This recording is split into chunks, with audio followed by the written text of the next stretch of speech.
নমস্কার বন্ধুরা, আজকে নিয়ে আসলাম পটলের এক অসাধারণ রেসিপি।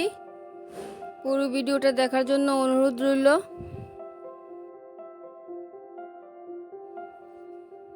তার জন্যে 8-10টা পটল নিয়ে নিলাম। পটলগুলি আগে চেষে নিলাম, ভালো করে ধুয়ে নিয়েছি। এখন একটা কুড়ানোর সাহায্যে সবগুলি পটল কুড়িয়ে নিলাম। এভাবে কুড়িয়ে নিতে হবে। এদিকে আমার নাতিকে তোমাদেরকে দেখালাম, খুব দুষ্ট।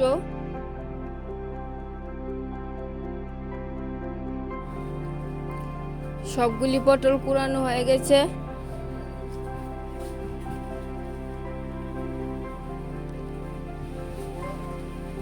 অল্প লবণ দিয়ে মেখে রাখলাম, এক্সট্রা জলটা বেরিয়ে যাবে।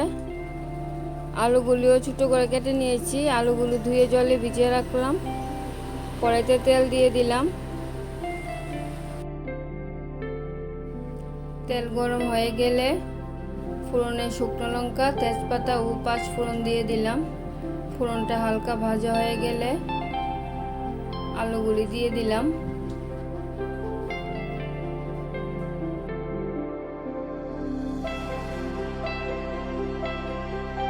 লবণ হলুদ দিয়ে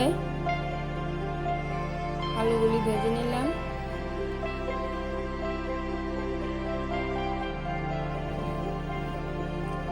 আলুগুলি ভাজা হয়ে গেলে 2-3টে কাঁচা লঙ্কা চিড়ে দিয়ে দিলাম। অল্প একটু ছাড়ানো বাদাম দিয়ে দিলাম। আলুগুলির সাথে ভেজে নিলাম।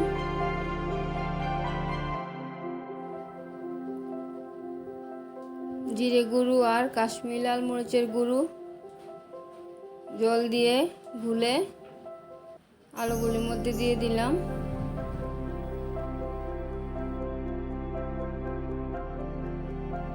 মশলাটা ভালো করে কষানো হয়ে গেলে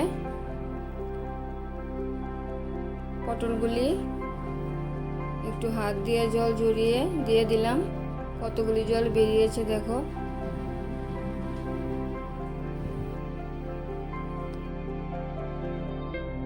আলু মশলার সাথে পটলগুলি ভালো করে মিশিয়ে অল্প সময়ের জন্য ঢাকা দিয়ে রাখলাম।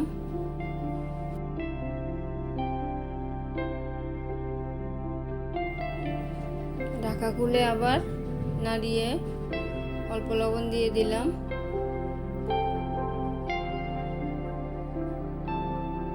অল্প জল দিয়ে দিলাম। পটলটি একটু সিদ্ধ হতে হবে। স্বাদের জন্য অল্প চিনি দিয়ে দিলাম আর একটু ঢাকা দিয়ে রাখলাম।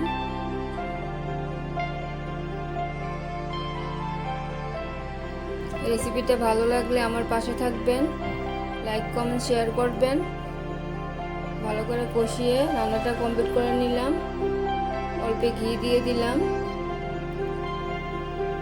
ভালো করে মিশিয়ে নিলাম। এই রান্নাটা বানিয়ে খেয়ে দেখবেন, অতি অসাধারণ খেতে লাগে। গ্যাস বন্ধ করে দিয়ে আর একটু ঘি দিয়ে দিলাম। দেখা হচ্ছে পরের ভিডিওতে। ভালো থাকবেন, সুস্থ থাকবেন।